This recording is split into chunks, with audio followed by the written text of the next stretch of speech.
Hello everyone, I'm Gustavo Tolosa and I'm here in the 3-day intensive weekend. This is February 9th through 11th of 2018 and this is fun. We have a group here of people that are joining us to tell us a little bit about, tell you about what how this weekend is going, and we have Dr. McDougall. We have Mary too, maybe she'll say hello as well. So let's see, we're going to introduce over there, Dr. McDougall. How are you doing? And we're going to move the camera slowly so that you can see our guests. How about if you all say your names? Hi, Christine. Yes. Christine. I'm Karen. Karen. I'm Aaron. Aaron. Then we have I'm Barry. Barry. I'm Anna.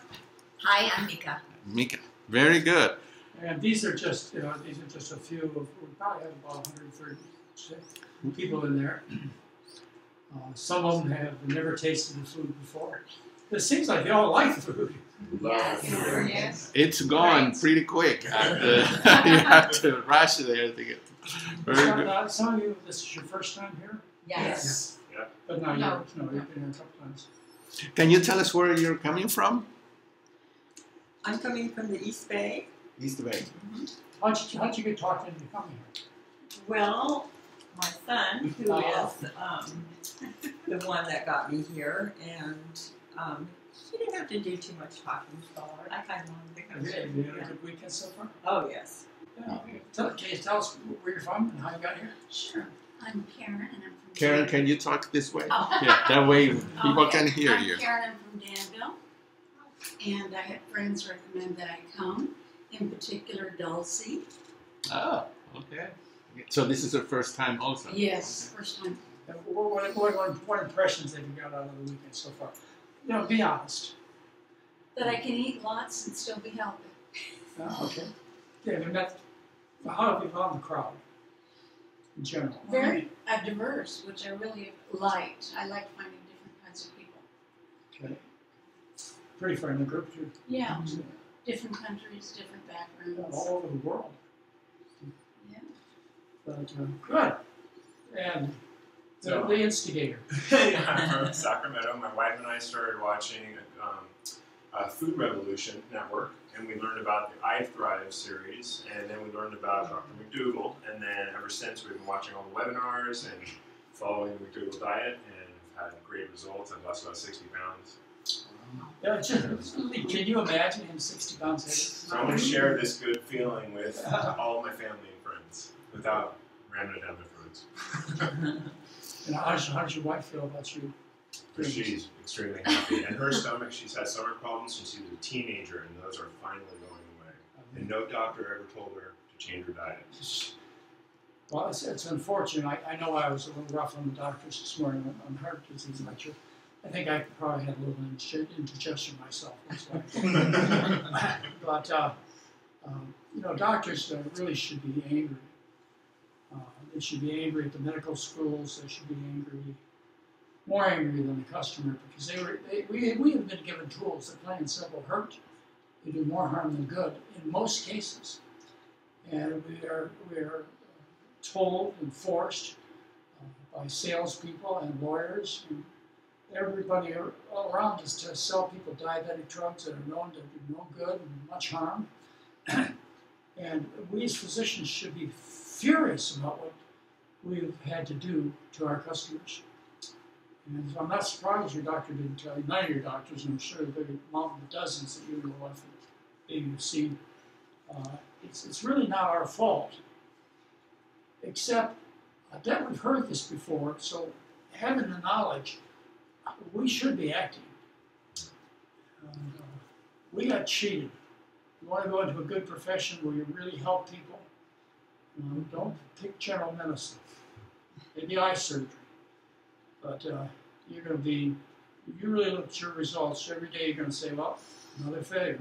Still fat, still diabetic, still with high blood pressure, still on statins, still constipated, failed again. Next! Yeah. The doctors just don't know. There's no financial incentive for us to learn. That's the other problem. So I'm Barry, and I'm from Memphis, Tennessee.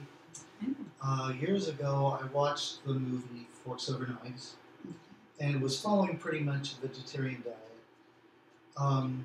Didn't think much more about it, and then a year and a half ago, I had a physical examination. Had all the tests done, and the cholesterol came back pretty elevated, and the PSA was in the moderately elevated or slightly elevated category. And this was really devastating news to me. I was really just frightened. And so I went back and I watched the movie, and I watched the extended interviews of the movie Forks Over Knives. And of all the people who were interviewed, the person who captivated me the most was Dr. McDougall, because of his passion, his commitment to what he was saying. So I started a study to investigate this guy. And began, and I think since that time, there hasn't been a day that I haven't studied something online that you've written or said, one of these webinars that Gustavo does. So I've been a great follower and a great admirer, and I've written to you. I said, what do I do about this elevated cholesterol and this elevated PSA? And you said, do not go on the statin that your doctor wants you on, and I do not recommend a PSA test. I recommend another statin. I see. I recommend another. I don't use Crestor, for example. I use Pravachol. Right. So that's probably what I told you. I told you to run as far as fast as you can away from the prostate doctors, because they're going to cut you up. Uh-huh. They're going to cut you up, baby, and they're going to throw you down. That's precisely what I've done. Fish food. Although my primary care physician certainly wants me to go visit the urologist, but I'm not going. Well, I'm not going. You know, anybody, especially a man of your education, probably means, and certainly interest in yourself. The scientific literature these days is accessible to anybody, almost all of it for free. And so, like for example, I was just going to pick on your situation, and I looked up prostate cancer. And I looked up prostate cancer and treatments. I find radiation and surgery are a couple possibilities. And I look up mortality and prostate cancer and radiation and see if there's any improvement in mortality. And so I use the internet. And what you'd find if you looked up the treatment of an elevated PSA or definite prostate cancer is you'd find no survival benefit from doing anything for this disease. It's a 10-year-old disease, but it's really cancer. It's a 10-year-old disease by the time you find it. So, you know, just because of the things I say in these webinars or things I've written, the purpose is to just open your eyes. You don't have to believe me. Just open your eyes. I mean, I intrigued you. You were going to find out where my, you know, where my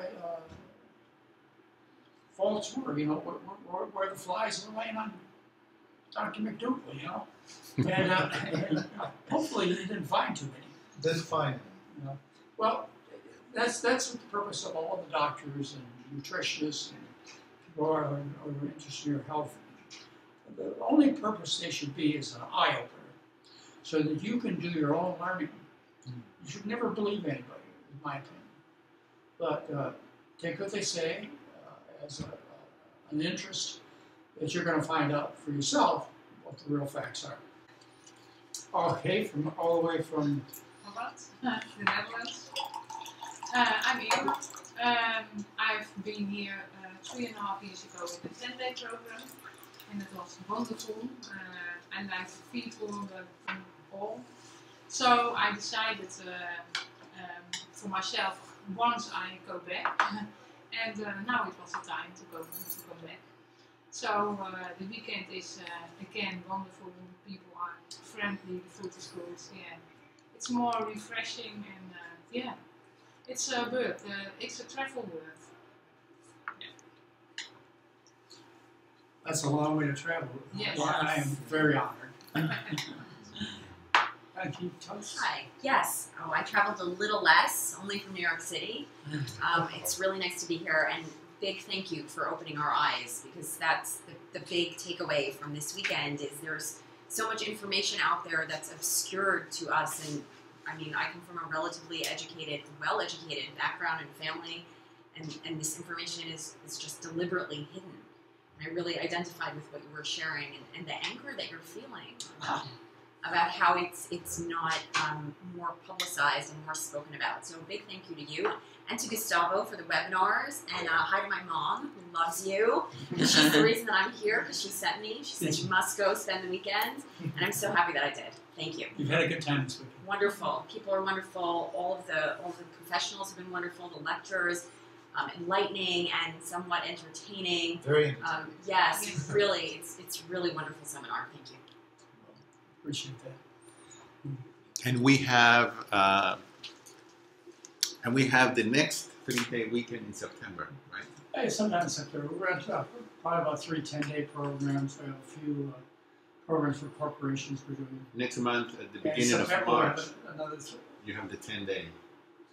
beginning of March is a 10-day. Right. And people do come back to the programs because what I've heard, and I think I've heard all of you sort of say it one way or another, is it's nice to be in the community where people don't think you're crazy. And it's nice to be able to sit down to a dinner and not wonder, where it last sat, or ran. It's nice to be around others that have this commonality of realizing that there is a different way of eating. And many people have, like myself, have eaten the Western diet and have been terribly damaged by it. And it's nice to be around another 130 people who've likewise been damaged by the American diet and are trying to recover. So I think we'll keep having the short weekends. Something I would guess, it sounds to me like we're getting many more new people to all the programs. So the word must be getting out. I don't know. Right. Any chance that you might do the advanced study weekends again? Yeah, let me tell you about the advanced study weekend. The advanced study weekends were weekends I did for myself. When I was a medical student, there were a couple of weekends during my career that had speakers who were doctors who actually practiced this way, like Nathan Pritikin and Dennis Burkett and Roy Swank. And I got to hear these doctors talk. One time at one conference, and I thought, what an opportunity for me to hear this. And so later on in my career, I thought, well, if I could get the brightest minds to a meeting, everybody wanted me to call it something different. I said, no, we're going to call it the Advanced Study Weekend. But that'll scare people away because they'll think they have to have all this baseline knowledge. And I just couldn't think of any other name to call it because what it was a weekend of people who had great ideas and maybe not necessarily agree with me. It was one of the things I stated at the beginning, is do not expect the speakers to agree with me. They will disagree on some points. Not major, so major I wouldn't invite them. There are people out there I would not invite because they're wacky. I can't be any nicer than that. Just plain and simple wacky. And the public believes it. But anyway, so for about 7 years, we've been bringing in various experts from around the world, all the way from Copenhagen. We brought the head of the Cochrane collaboration here, and many other famous people. And those were the advanced study weekends. And I did those for me because I wanted to be with those people. But I let you guys come too. And now I pretty much invited everybody I wanted to have come and get to know, and I've made many, many friends all around the world. Real important doctors and scientists have become my friends because of these meetings. And of course, the general audience loved it. But I kind of ran out of speakers I wanted to invite. And those weekends were far more expensive than this weekend. And we wanted to keep being able to provide for the public a way to come very reasonably cost to a very intense, complete program where they got to meet our staff. And so we continued the intensive weekends. It used to be the advanced study weekends would draw 200-300 people. And the intense weekends, I guess, maybe during the title would draw maybe 60 or 70. Now it's, we stopped the advanced study, so nobody's going to come anyway. I stopped it. But our population for the intensive weekend, one we're running right now, we have at least 130 people here now. And I guess the next one will probably have, it'll keep growing because it really is a lot delivered for traveling to or from New York or New York and spending the money. But there's a tremendous amount delivered during these intensive weekends, and we will continue. I would like to ask them, our guests today, what, if any, if you would have a topic or an idea for upcoming webinars, because these webinars are for you, they're for you watching, and there is an email set up to send questions or topics. It's called webinar@drmcdougall.com, so all of you can write there. Do you have any ideas or any topics that maybe were not discussed this weekend that you would like to hear? Yes, I have one. Okay. There's a new book, The Personalized Diet, and I would like to know what the book What is the name of the book? The Personalized Diet. Personal. I don't know about the personalized diet. I do know something. In July of 2017, I put up my last newsletter. Well, actually, it was not the last newsletter I've done, but the last newsletter that I will ever find a need to learn about the diet you mentioned, personalized diet, or the wheat belly diet, or the whatever diet, is in the July 2017 newsletter. I told the public who reads this newsletter why I believe what I believe. I told them about my experience with Walter Kempner, with Walter Kempner from Duke University, who back before I was born, he knew things that doctors today don't know. He knew that carbohydrates make diabetes better. We've had a diet of rice that was 93% carbohydrate, and type 2 diabetics were cured. He knew that. He knew that heart disease was caused by the food we eat. Walter Kempner did. They wrote all of this in scientific literature, beautiful writings in the 40s and 50s and 60s. And so I knew what Walter Kempner at Duke, and by the way, he was the chief financial support for Duke University for 2 decades, and his group was there for 7 decades. I knew how much good health Walter Kempner could get from people by feeding them a simple diet of rice and fruit and some fruit juice and sugar. And I knew that dietary medicine was far more powerful than anything I'd used. So I had Walter Kempner, I had Dennis Burkett, who told me that when he was a young doctor, he worked in Africa, and he saw no heart disease, no diabetes, no gallstones, no rheumatoid arthritis. He says food to food. And the third thing I talked about was my plantation experience. I, as a plantation doctor, worked with people who ate differently, and their health was completely different. And then there's the scientific literature, which if read correctly, if you read it, you read the methods, you read the funders, you see how they did it, you find out the scientific literature is really consistent. It's just people manipulate it to bring about a false message. Occasionally I'll lie about the data, but generally it's selecting the data in some manner that favors their product and skipping the other part. Like, look at our product, it's a beautiful red, but if you take it one tablet, it'll kill you. Let me tell you that part. Anyway, my July 2017 newsletter will explain to you why I don't care, it's nothing personal, about any new diets coming out. I know what the truth is.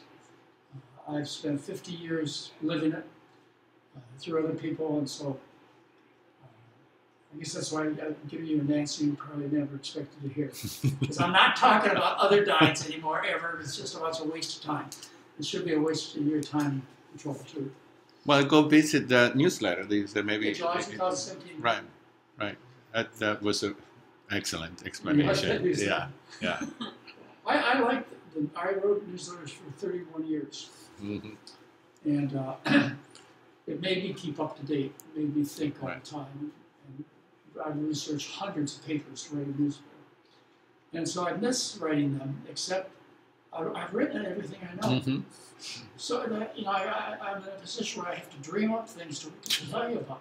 And it's kind of that way with what you just asked about the webinar. Because I got a letter from somebody yesterday who said, why don't you talk about this during the webinar? I forget what it was. They're always talking about heart disease and diabetes. All you ever talk about is heart disease and diabetes. And I wrote her back and said, well, you did one on breast cancer, one on multiple sclerosis, last week was one on flu. We're always interested in new topics that I know something about. I'm not going to go do a whole bunch of research for you. But things that I know about, and you would like me to discuss in more detail or have questions about why I said something, I'm happy to answer it.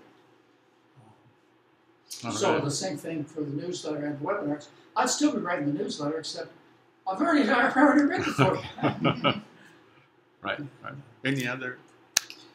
I have a topic.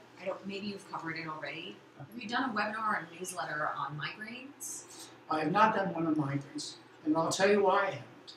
Because I know people personally who eat this diet strictly and still have migraines.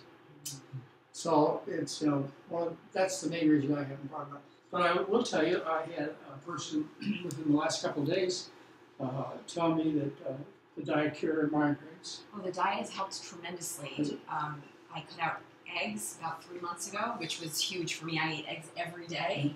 And my mom said to me, why don't you stop eating eggs and see what happens? And it dramatically shifted the migraine pattern. So thank you for that. But yes, it's... So you found that. Well, that's the main reason I don't talk about migraines. I'd love to, because so many people suffer from migraines.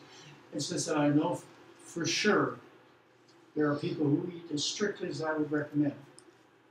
Maybe that's not strict enough. Maybe they should eat a water peppers diet. Maybe they should live on rice and fruit. But who still have very severe debilitating migraines. And that's the reason I haven't.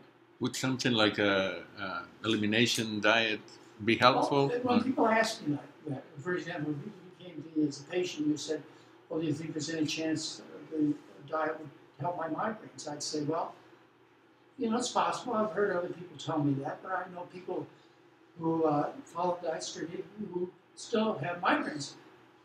And think about the whole picture. It costs you nothing. Right. It may save you from heart disease or uterine cancer.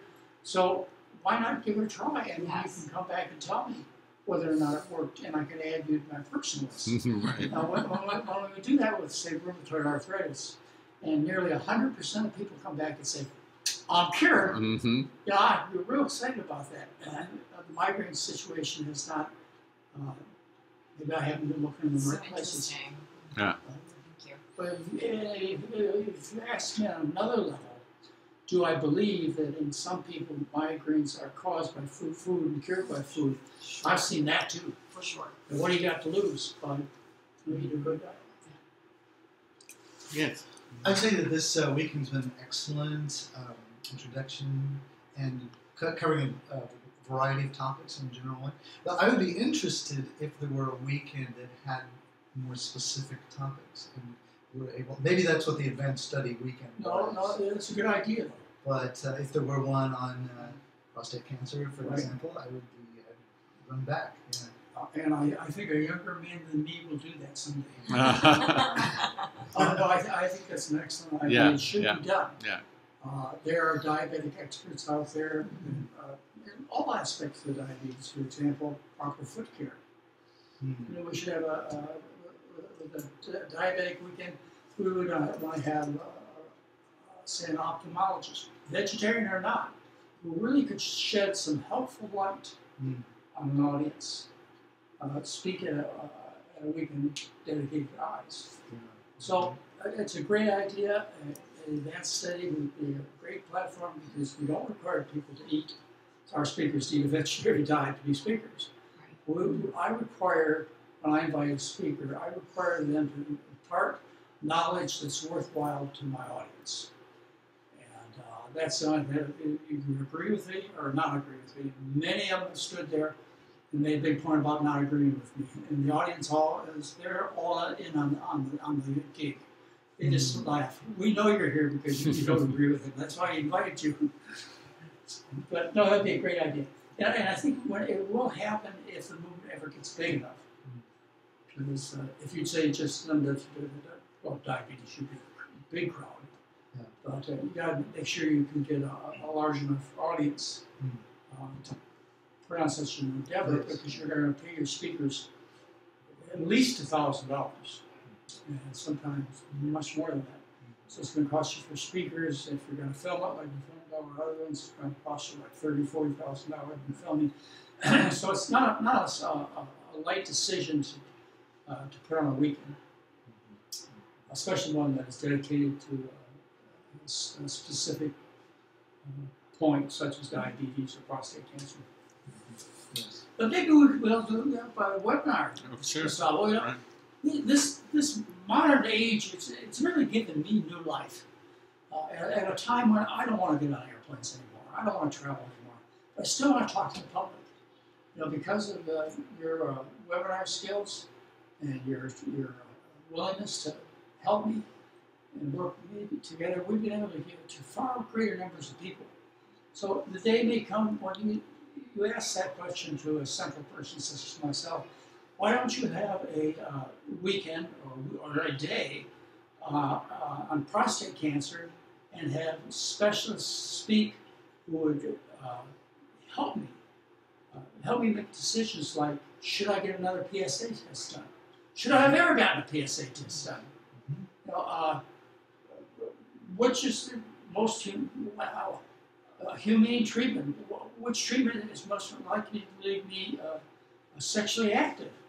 You know, I would bring in speakers, and it could be done. It could be done soon through the webinar. Sure.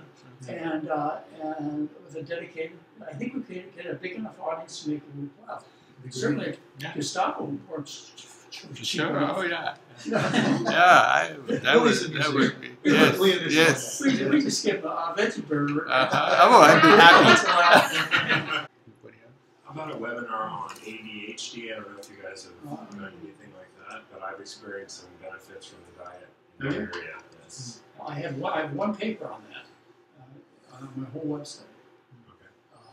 But I've never gone into it. Again, it could have a great dietary implications, just like migraines, but I just haven't discovered. But I do have parents usually write me and ask if there's any benefit from diet. And I tell them there's a little bit of research, I'll show them where it is in my newsletter. But well, there's been talk, ever since I've been aware, which has been at least 50 years, there's been talk about diet affecting children's behaviors and ADH. Adult. It applies to. So, you know, it's been talked about from additives to gluten to everything. I've just not seen enough consistent results to. I don't know enough. Basically, I don't know enough to include. That's for you. The next for the doctor. I mean, there's just so much work to do out there, and you don't have to worry about competition. You're not going to find the doctor next door trying to rub in on your business. You know, he or she has got this big machine in there that every time they turn it on, it kicks out $1,000. Why do they want to bother with your kind of practice where you talk to people and you get nothing? So it's you won't have any competition. And because you have no competition, you also, as a young doctor, don't have to worry about getting into trouble. They don't care about you. That's like one of my friends I met along the way, he had a lot to do with writing the first paper on how mastectomy, a scientific paper, mammography is a fraud. And he said, and he went around the country for at least a year.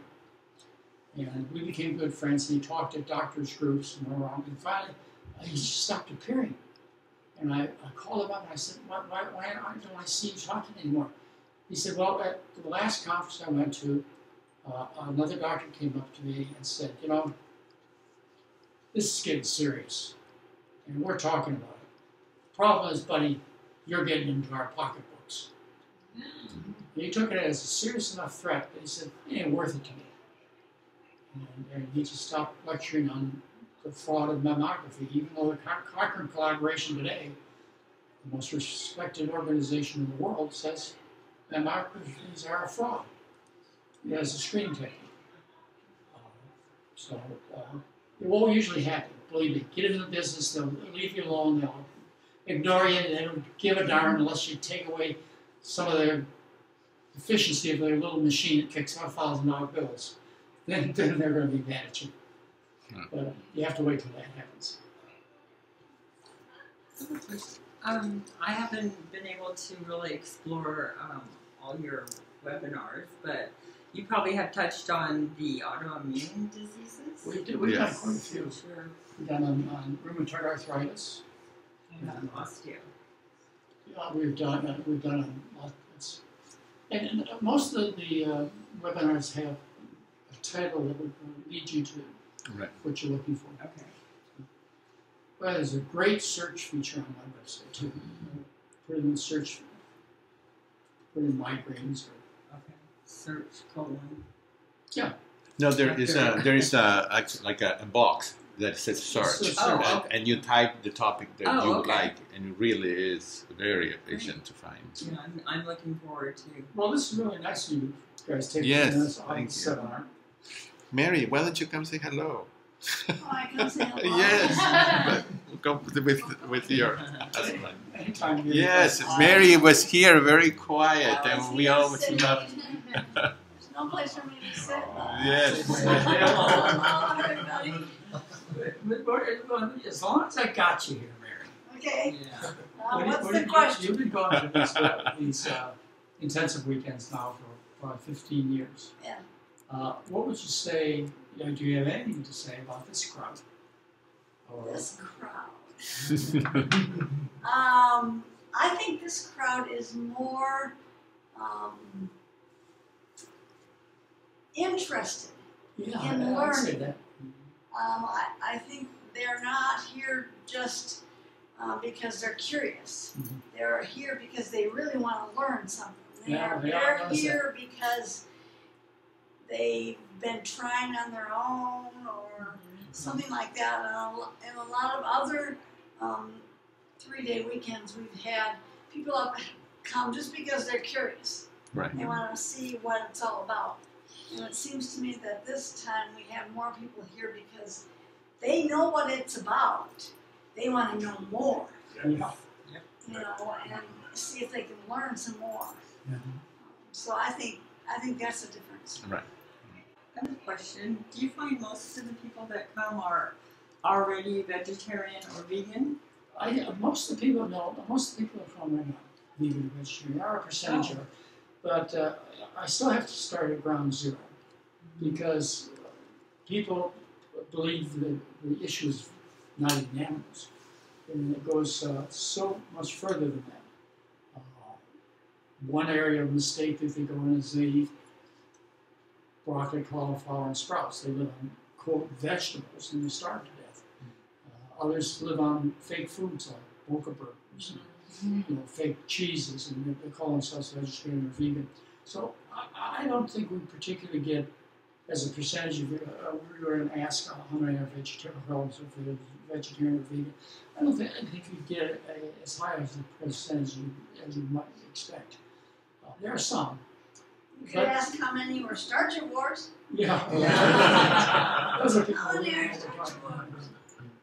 And thank you, Gustavo. All right. Thank you all. And thank you, guests, for sharing Thank with you. us and listening to some seminar. And thank you too, Mary. Okay.